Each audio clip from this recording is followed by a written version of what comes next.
प्रधानमंत्री नरेंद्र मोदी ने संदेश दे दिया है कि 2024 में पूरी भारतीय जनता पार्टी तैयारी में जुट गई है और विपक्ष कैसे हाथ पर हाथ धरे बैठा है, क्योंकि आपस में उनमें सामंजस्य ही नहीं बन रहा है। आज प्रधानमंत्री पहले गुजरात की सूरत में थे और उसके बाद वो काशी पहुंचे। इसीलिए हम कह रहे हैं कि काशी से 400 पार का शंखनाद है ये, और इसीलिए बार बार बीजेपी के तमाम नेता एक ही बात कह रहे हैं कि इस बार बीजेपी और उसका गठबंधन, जितने उसके गठबंधन के दल हैं, वो सभी 400 के पार होंगे।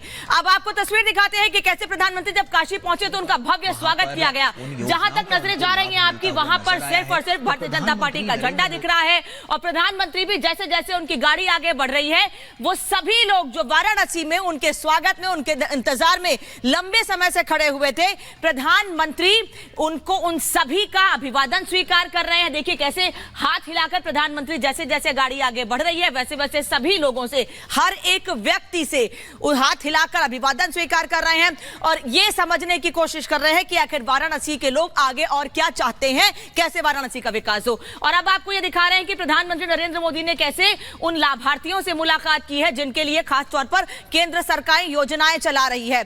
और प्रधानमंत्री इसीलिए सबसे देखिए मिलकर बातचीत कर रहे हैं। ये समझ रहे हैं, हर एक स्टॉल पर जाकर प्रधानमंत्री ये समझ रहे हैं कि आखिर क्या लोग चाहते हैं और आने वाले समय में सरकार, खासतौर पर वाराणसी के सांसद के तौर पर प्रधानमंत्री क्या करें, और जो योजनाएं आम लोगों के लिए शुरू की गई हैं वो आम योजनाएं कैसे लोगों के लिए, वो आम योजनाएं लोगों को फायदा पहुंचा सकें, इन तमाम बातों पर चर्चा भी की। दरअसल अब आपको हम दो तस्वीरें दिखा रहे हैं कि प्रधानमंत्री नरेंद्र मोदी आज अपने गृह क्षेत्र से, यानी कि गुजरात से अपने संसदीय क्षेत्र वाराणसी के दौरे पर रहे और इस दौरान प्रधानमंत्री ने कई बड़ी बातें कही। उन्होंने ये साफ कहा कि करोड़ों की सौगात तो दी ही है, लेकिन साथ ही साथ विपक्ष पर भी हमलावर रहे और विपक्ष की मंशा पर भी सवाल खड़े किए।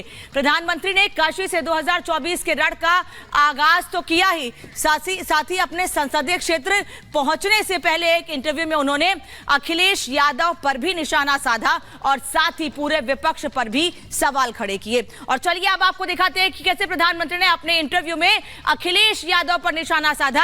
अखिलेश यादव पर आक्रामक रहे प्रधानमंत्री नरेंद्र मोदी। अखिलेश पर डायरेक्ट अटैक किया प्रधानमंत्री नरेंद्र मोदी ने और साफ कहा कि गठबंधन को लेकर मोदी ने जो हमला किया उसमें सबसे पहला नाम अखिलेश यादव का ही था। वो बार बार अखिलेश यादव का नाम लेकर कह रहे थे कि अखिलेश को चुनाव में तिनके की जरूरत पड़ती है। हर चुनाव में अखिलेश को तिनके की जरूरत पड़ती है।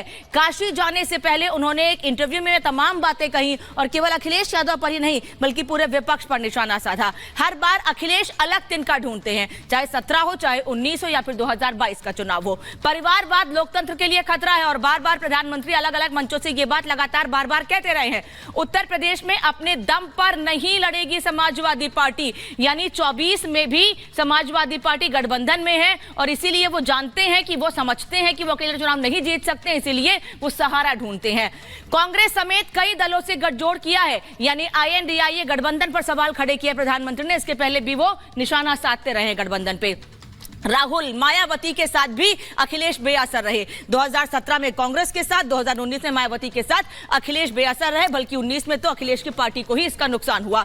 यूपी में लोकसभा की सबसे ज्यादा 80 लोकसभा सीटें हैं और इसीलिए सभी दलों की नजरें इस पर होती हैं। योगी अखिलेश में होना है सीधा मुकाबला, ये हम इसलिए कह रहे हैं क्योंकि लगातार 2022 के चुनाव में दोनों नेता, चाहे वो चुनाव के समय हो या फिर विधानसभा के भीतर, लगातार अखिलेश यादव मुख्यमंत्री से सवाल पूछते हैं तो मुख्यमंत्री सवाल का जवाब भी देते हैं, इसीलिए सीधा मुकाबला दोनों नेताओं के बीच होना है। 2019 में मोदी योगी ने 62 सीटें जिताई थीं और इस बार दावा है कि सभी सीटें भारतीय जनता पार्टी को 80 की 80 सीटें मिलेंगी। 2024 में सभी 80 सीटें जीतने का टारगेट है। बीजेपी के गठबंधन दल के साथ सभी 80 सीटें जीतेंगे। मोदी के योद्धा के तौर पर योगी पर दारोमदार है कि कैसे वो 80 की 80 सीटें भारतीय जनता पार्टी और उसके गठबंधन को जिताएं, और ये बड़ी जिम्मेदारी मुख्यमंत्री योगी आदित्यनाथ पर है।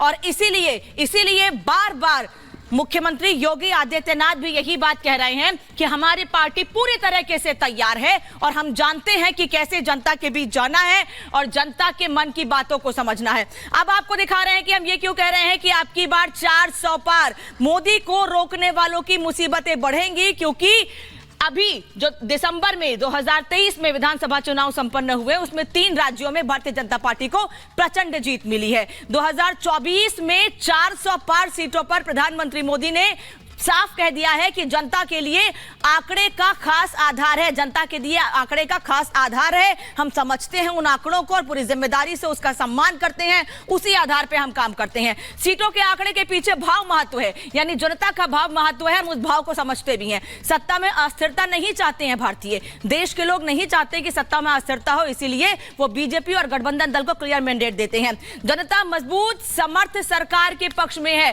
जिससे सरकार खुलकर बड़े फैसले ले सके जनता के हित में। यह मजबूती लोकतंत्र के लिए भी जरूरी है, प्रधानमंत्री कह रहे हैं। साथ ही उन्होंने कहा कि सीट गिनना नहीं, दिल जीतना हमारी प्राथमिकता है। और वो ये दावे पहले करते रहे हैं कि भारतीय जनता पार्टी जनता का दिल जीत चुकी है, आगे भी जीतती रहेगी।